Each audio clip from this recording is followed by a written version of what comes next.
Como foi que eu me tornei ateu? Essa é uma pergunta que sempre me fazem, principalmente depois dessa sequência de vídeos que eu vou colocar aqui, que eu fiz sobre ateísmo, minha experiência com ateísmo, e eu quero nesse vídeo responder tanto para aqueles que são ateus e que não conhecem ateus no seu círculo mais íntimo, como era o meu caso quando eu era criança e adolescente. Mas eu também quero fazer esses vídeos aqui para os meus alunos religiosos, para que eles compreendam mais como pensa a cabeça do seu professor, tanto para os meus alunos do núcleo de formação filosófica, quanto dos meus alunos aqui, dos conteúdos mais gratuitos e mais abertos no YouTube. Não é uma história de conversão, eu já adianto, eu não me tornei ateu, eu sempre fui ateu, mas eu explico isso depois da vinheta.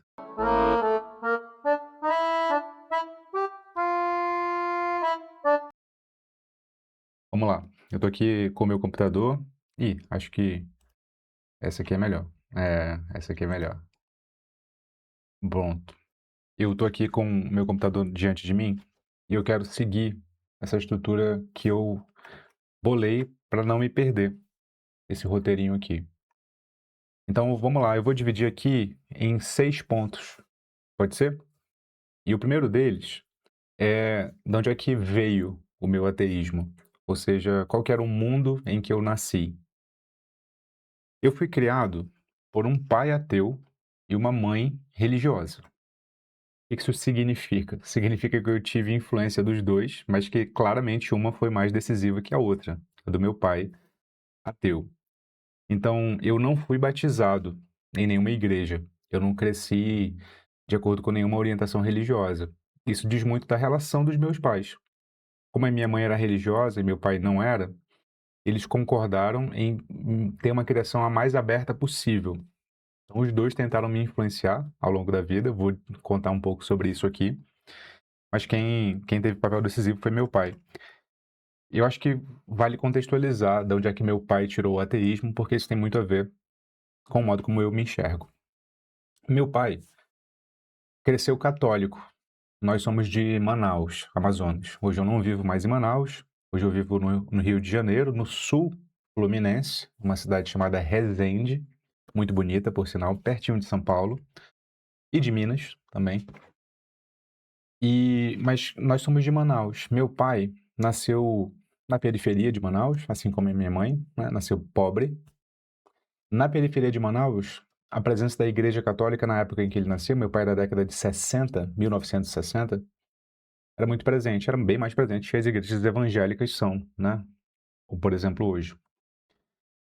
E ele participou de um grupo de jovens chamado Focolares, que existe até hoje, inclusive. Se eu não me engano, minha prima Carol até hoje é dos Focolares. Carol, tá assistindo isso, um abraço para você. E ele participou desse movimento, desse grupo de jovens. Meu pai considerou ser seminarista uma etapa da vida. E pela igreja, por esse movimento, ele foi fazer um trabalho social religioso na Itália. Ele conseguiu ir à Itália a trabalho pela Igreja Católica. Passou uma temporada lá, se eu não me engano, foi de 6 meses ou menos. Eu não sei exatamente o quanto. Mas o fato é que ele volta de lá relatando um choque cultural.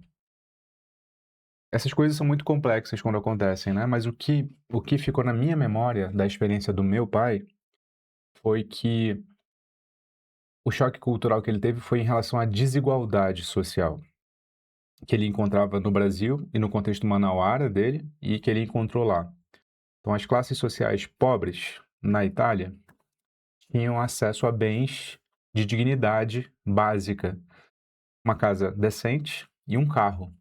E quando ele olhava para a realidade dele aqui, miserável, né? Assim, majoritariamente miserável das pessoas ao redor, eu digo, não necessariamente a dele, embora ele fosse muito pobre de origem, isso causou um senso de injustiça, né? De percepção da injustiça que fez com que ele não conseguisse mais conciliar uma figura de Deus com o modo como as coisas na sociedade se comportam. E aí, após esse choque cultural, ele ele volta, né, já decidido a abandonar a fé. E aí A história dele é longa. A gente fez um podcast, eu e meu pai, né? Inclusive sobre paternidade. Acho que essa luz tá muito forte. Aí. Vou colocar aqui, tá? Ó, meu braço tá machucado, inclusive. Vou colocar aqui, a gente fez um podcast sobre paternidade, que inclusive meu filho Ulisses aparece ali no inicinho, quando ele tinha menos de 1 ano. Meu pai fez muita coisa, mas uma das coisas que ele fez foi filosofia. Ele fez a faculdade de filosofia. Ele só terminou quando eu já era nascido, era criança. Começou a trabalhar na Justiça Federal do Amazonas, passou num concurso público para técnico judiciário e fez a vida em outra carreira que não filosofia. Mas a filosofia serviu para influenciar o filho dele, que decidiu ser professor de filosofia, certo? Então esse é meu pai. Ele me criou ah, como ateu. Mas aqui eu vou para uma segunda parte do vídeo que eu quero contar 2 histórias que, forçando bem aqui, me vieram à memória quando eu estava tentando lembrar de quais eram as ocasiões da minha infância em que o ateísmo ficou claro, assim, né? E eu lembrei de 2. Então, a segunda parte eu quero falar sobre esse choque de identidade ateia contra quem não é ateu, que ficou muito marcado. Então, a primeira delas, que eu me lembro, com o meu pai, é que a gente estava tomando um café da manhã, e esse era um costume que ele tinha quando morava em Manaus. A gente ia para Rio Preto da Eva, que é uma cidade vizinha de Manaus, acho que é a 80 quilômetros de Manaus, se eu não me engano. Se eu não me engano, é isso. E nessa cidadezinha muito pequena, geralmente é um balneário para onde as pessoas vão tomar banho no final de semana, né? Também tem cafés da manhã regionais, onde se vende beiju, que é uma tapiocona grande assim, né? Em panqueca, em formato de panqueca. Vende tucumã, vende açaí, queijo coalho, pupunha. Não sei se vocês que são fora do norte sabem do que eu tô falando, mas essas são as nossas iguarias de lá, das quais a gente tem muito orgulho. Então a gente foi lá para Rio Preto do Eva, eu me lembro que a gente foi com um casal de amigos, eu não sei se tinha mais gente. Um deles era o Bira, o Birajara, nome bonito, né? Mas eu chamava ele de Tio Bira. E ele estava com a sua atual parceira, eu não me lembro quem era, se era a Ellen ou se era outra pessoa, mas ele estava com ela, eu estava com meu pai. E eu me lembro do meu pai dizer assim, eu não sei qual era o contexto, tá? Na minha infância eu só me lembro dessa frase. O Vitor é ateu. Vocês não sabiam, não? E quando ele fala isso e olha pra mim assim, eu já era mesmo, né? Assim, eu me encho de vergonha, olho pra baixo e fico torcendo pra aquela conversa acabar. Torcendo pra aquela conversa acabar. Porque eu tava constrangido, tava envergonhado, não porque eu não quisesse ser ateu, mas porque eu sabia do desconforto para as outras pessoas de ter um ateu no meio, na roda, no círculo de conversa. Eu sabia disso já. E aí essa cena ficou marcada na minha memória. Ela volta de vez em quando. Meu pai, nessa época, gostava de chocar as pessoas, né? E aí vocês podem se perguntar, mas Vitor, quando começou esse negócio de ateu? Então, o que eu tô tentando te explicar é que não começou. Assim como as pessoas são educadas para dizer, ouvindo as seguintes coisas, né? Olha, papai do céu vai castigar, ou olha, isso Deus não gosta, sabe? Eu nunca fui criado com essas frases. Então, o que não ateus não percebem é que ninguém nasce acreditando, certo? A gente é educado a acreditar. A gente é educado a associar determinados padrões de comportamento à punição divina ou à benevolência divina. Eu nunca fui educado com isso, então para mim era muito natural conceber, sempre foi, um mundo sem Deus. Muito natural. Mas eu me lembro, né, desse choque, desse constrangimento de, putz, pai, não, aqui não, aqui não, aqui não, deixa pra lá, deixa pra lá. Outra ocasião que eu me lembro desse confronto que meu pai gostava de fazer é que, bom, também não sei o contexto, primeiro, de novo, só vem a memória da gente no carro, meu pai dirigindo, do lado dele a Ivete, sua esposa até hoje, né, minha madrasta, e no banco de trás estávamos eu, João e Luzia. João e Luzia são filhos da Ivete de outro casamento, mas que foram criados. A gente foi criado junto desde que o João tinha 3 anos e a Luzia tinha 5. e eu tinha 8, mais ou menos, 8, 9, não sei se era tudo isso. A gente foi criado junto, né? Sempre ia pro meu pai aos finais de semana, em alguns períodos eu morei com meu pai. A gente foi criado junto até mais ou menos os meus 16 anos.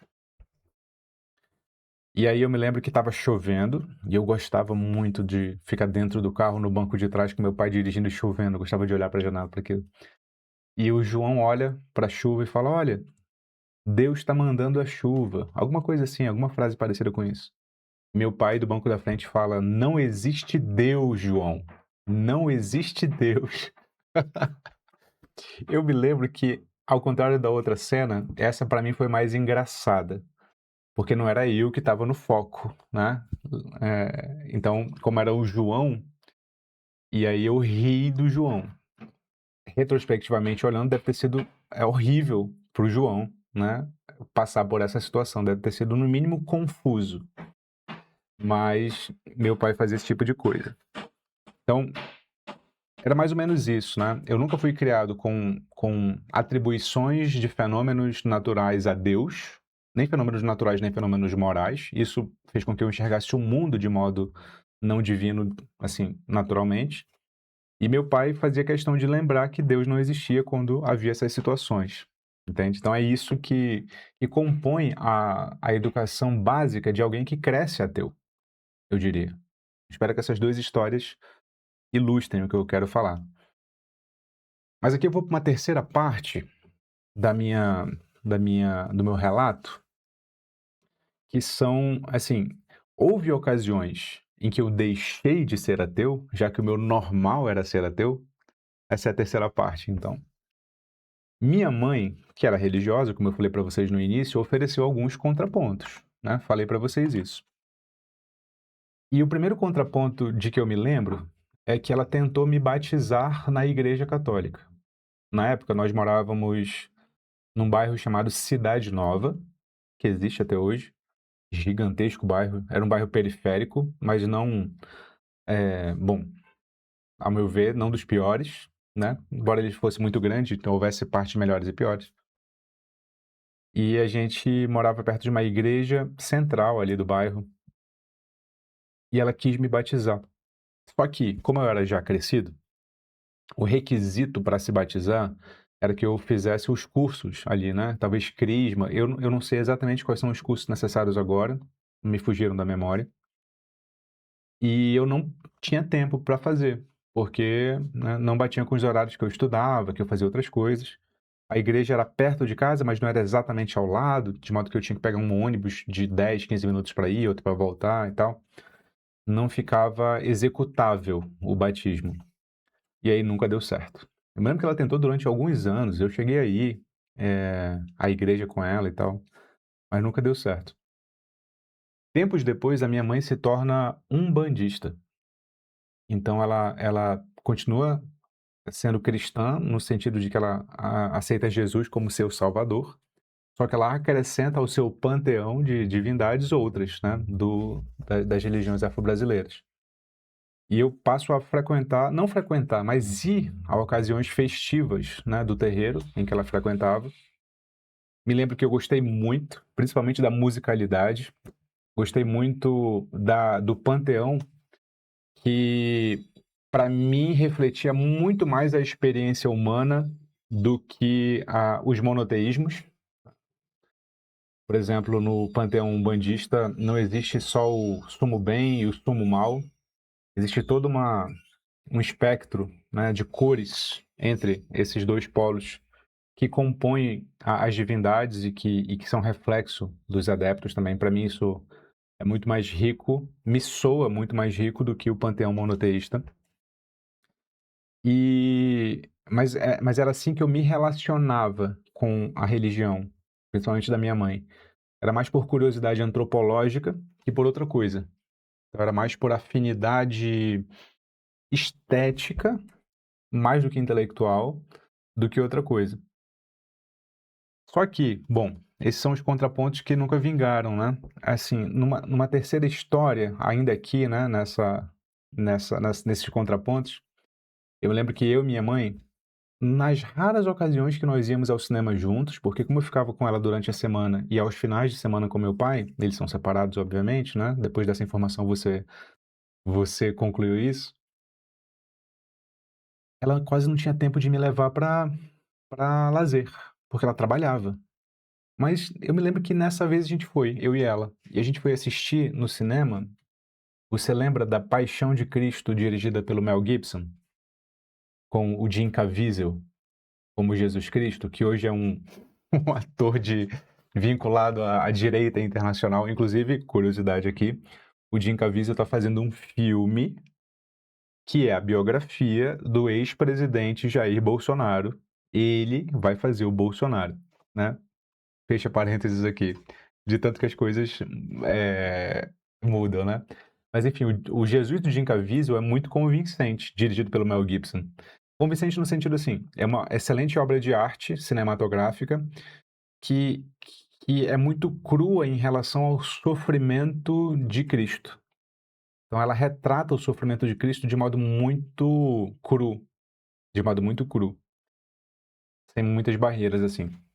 E eu me lembro de sair desse filme chorando. Chorei durante o filme, né? Porque a minha percepção era de que como é que eu posso não reconhecer essa figura que sofreu tanto por mim? Que sofreu tanto por mim. E eu me lembro ali quase como um momento de conversão saindo do cinema. Ele só não se concretizou porque, enfim, a igreja não queria me batizar.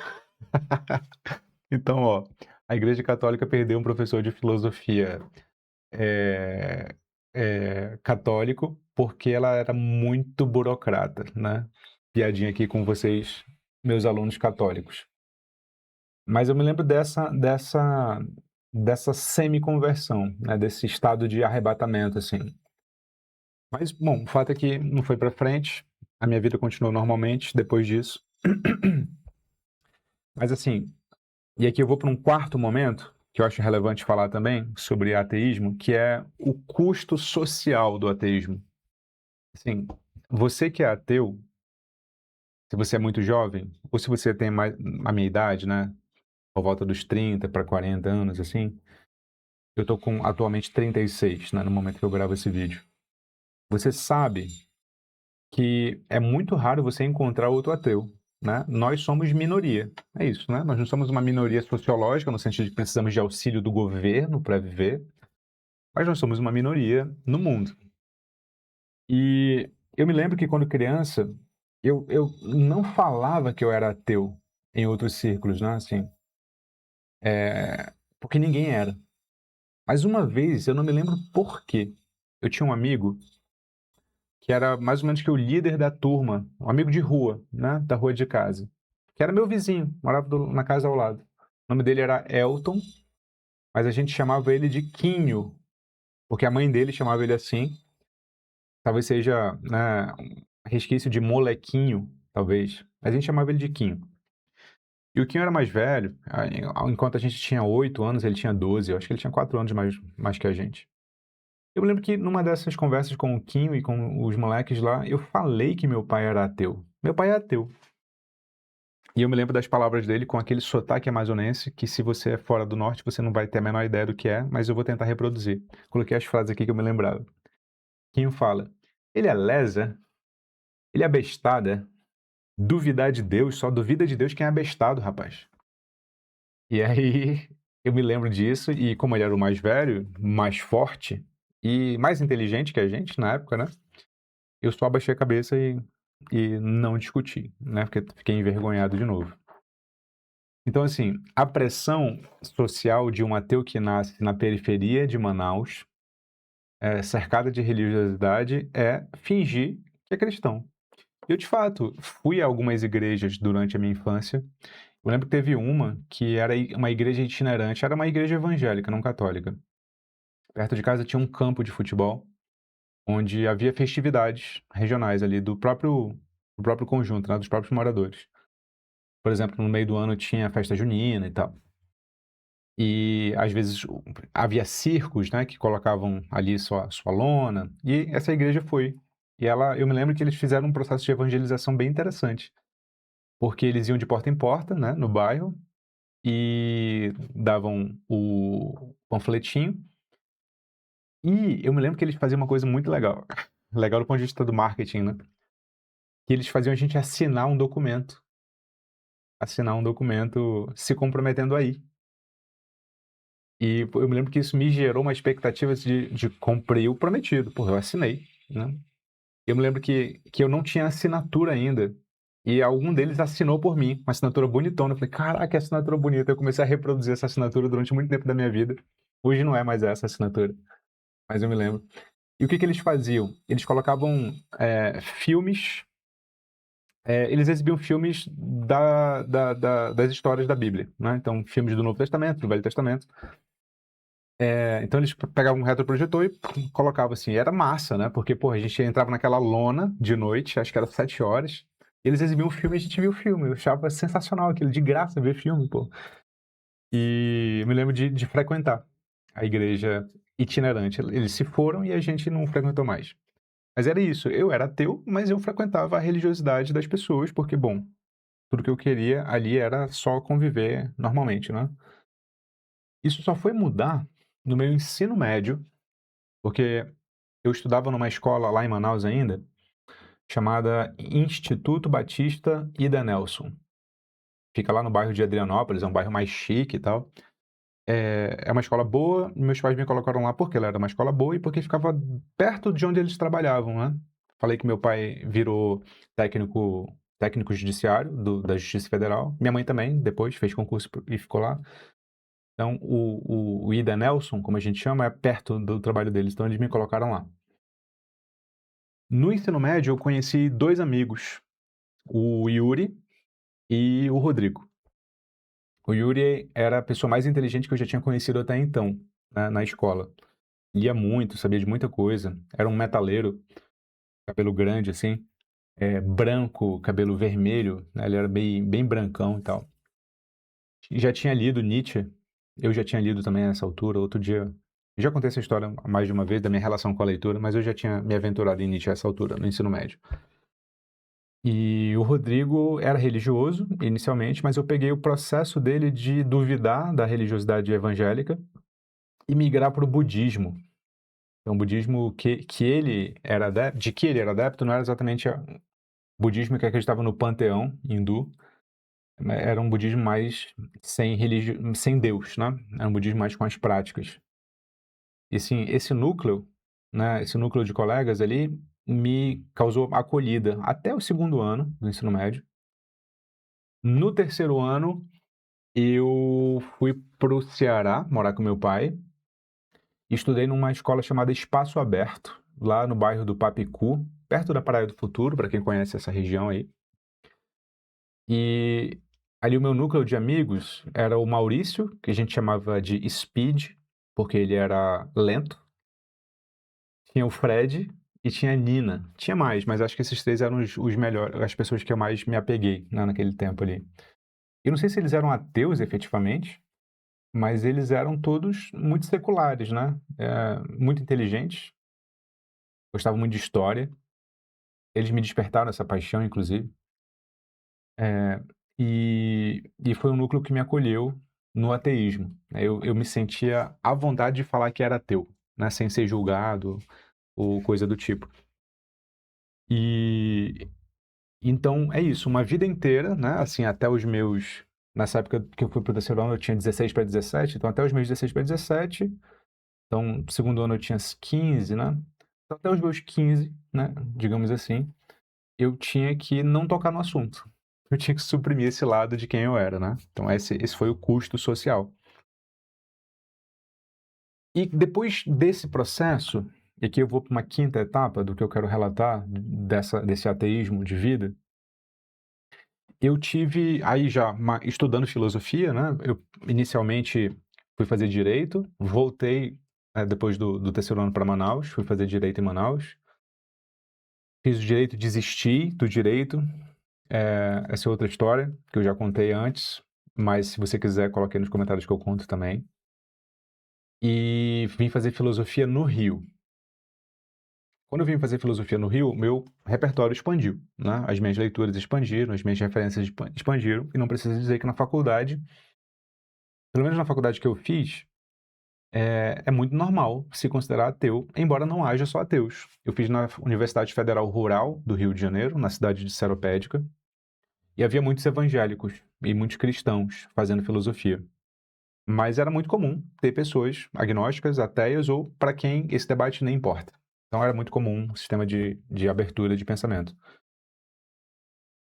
E ali eu comecei a ter contato com, com esse ampliamento de repertório, me senti mais à vontade, inclusive a consumir coisas de religião pela estética, como eu fazia quando eu era menor lá no terreiro de Umbanda. Então, por exemplo, eu Eu gosto de música religiosa. Vou citar duas músicas aqui, uma mais clássica, outra mais contemporânea. O Requiem, do Mozart, vocês já ouviram? O Requiem é uma peça musical dividida em vários momentos. O meu preferido é o Rex Tremende, ou Deus Tremendo. É lindo, é uma peça de música sacra, mas que é linda. Tu depois coloca aí no YouTube que tem várias orquestras sinfônicas do mundo tocando o Requiem do Mozart. E uma música evangélica de que eu gosto muito é Todavia Me Alegrarei. Eu sempre me esqueço o nome porque me fica mais o refrão na cabeça, que é: o choro dura uma noite, mas a alegria vem pela manhã. Eu creio, eu creio. Gosto muito dessa música. Tanto pela melodia quanto pela letra e tal. Então eu me relaciono com o repertório religioso cristão esteticamente. Eu gosto muito da produção estética cristã. Mas o que me diferencia, e acho que aqui que é o maior ganho da minha experiência como ateu, eu acho, né? Do meu ponto de vista, obviamente, eu cresci sem o principal conceito do cristianismo. Por que eu acho que esse é o principal conceito? Porque ele é a base da fundamentação ética de cristãos. É o conceito de culpa. Culpa. Cristãos se entendem como pecadores, né, e como intrinsecamente necessitados da misericórdia divina. Então, cristãos já se entendem como devendo, certo? Como devendo. Eu não fui criado com culpa de ser quem eu era. Não fui criado com culpa de ser quem eu era. Então, a minha identidade se formou sem essa base fundamental da ética cristã.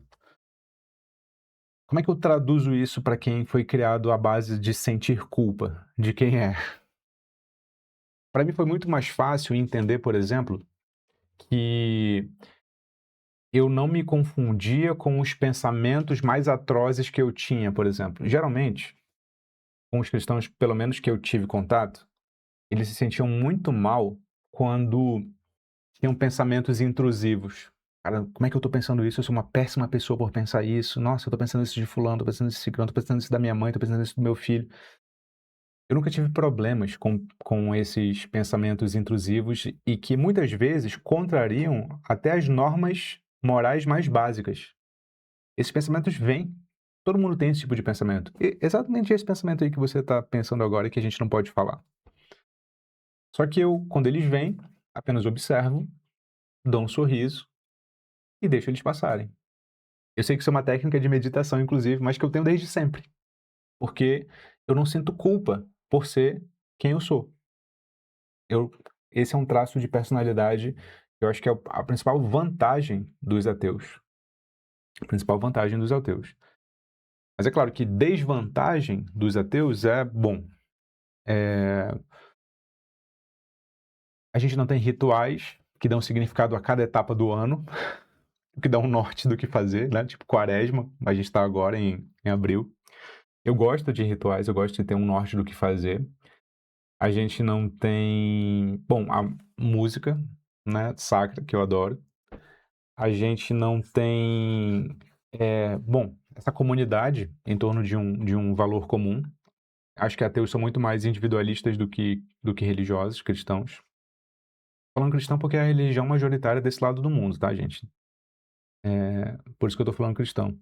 Mas, por exemplo, Eu já li a Bíblia com os meus alunos, no nosso clube do livro, Linhagens. Já li Velho Testamento e Novo Testamento.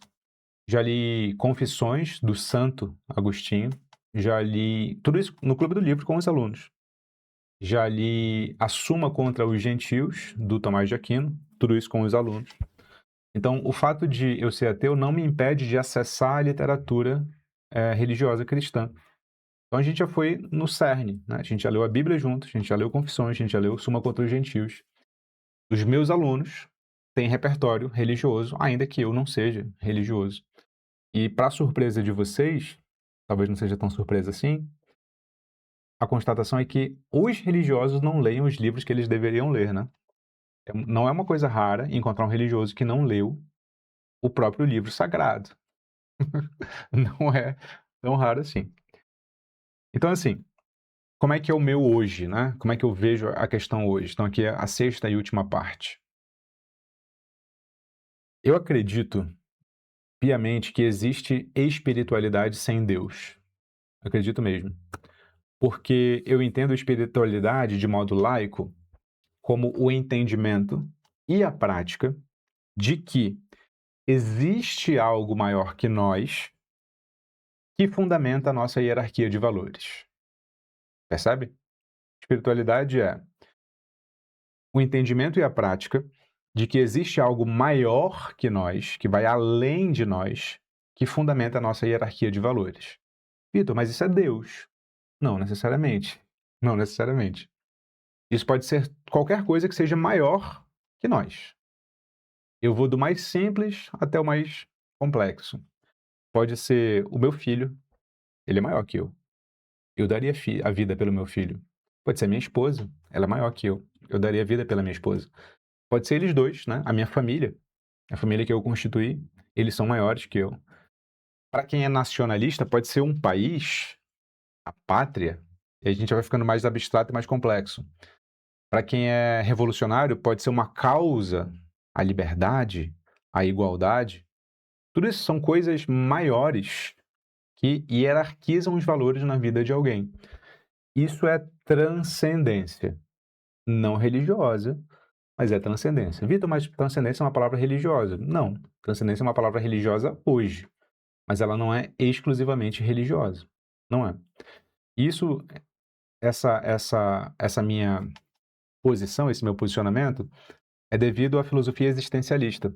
Os existencialistas reivindicam a palavra transcendência para além da religião. O primeiro sentido da palavra transcendência, que dá base para essa espiritualidade laica, é reivindicada por um filósofo espanhol contemporâneo chamado José Ortega y Gasset. José Ortega y Gasset. O Ortega y Gasset fala de uma transcendência como sendo aquilo que vai além da minha condição atual e que me impele a ser melhor do que eu sou agora. Figuras nobres têm transcendência, têm senso de transcendência, ou seja, sempre tem como patamar aquilo que é melhor do que se é atualmente. Isso é uma coisa que impele você intelectualmente, né, para além, moralmente para além. Isso é um senso de transcendência. Não precisa ter um senso de transcendência absoluto, que nem Deus, entende? Ele só precisa ser maior do que você é agora. Outro senso de transcendência vem de Sartre, que é a situação além da facticidade. Facticidade, trocando em miúdos, é a situação em que você está aqui e agora. É a sua circunstância aqui e agora. Então, transcendência é a capacidade que você tem de ir além do aqui e do agora, que é basicamente a sua condição de ser livre. Ser livre é exatamente não se limitar ao aqui e o agora. É ter opções, caminhos, entre os quais você decide para construir quem você é. Então, a transcendência é ir além da facticidade, ir além do aqui e do agora. Você sabe que a palavra transcendência etimologicamente significa além de, né? Então, eu entendo transcendência nesses dois sentidos existencialistas. De novo, de acordo com Ortega y Gasset, aquilo que me impele para ser além do que eu sou agora, tanto moralmente quanto intelectualmente, quanto aquilo que é a base da minha liberdade, aquilo que é a condição de possibilidade de eu tomar uma decisão, ir além daquilo que eu sou agora, de não ficar restrito ao que eu sou agora. Então, eu tenho um senso de transcendência. Ele só não é um religioso, que talvez você esteja acostumado por ter sempre ouvido, porque você só ouviu falar dele. Então, eu diria que esses 6 pontos sintetizam, resumem como eu me tornei ateu. Na verdade, eu não me tornei, eu sempre fui. Na verdade, o título do vídeo deveria ser como eu me constituí ateu. Se você é ateu e se você não é ateu e quer estudar filosofia comigo, vou colocar o link da minha escola aqui no primeiro comentário fixado e na descrição do vídeo, caso você queira conhecer. Como sempre, fique com Sócrates. Não se esqueça. Você é o que pensa. Até o próximo.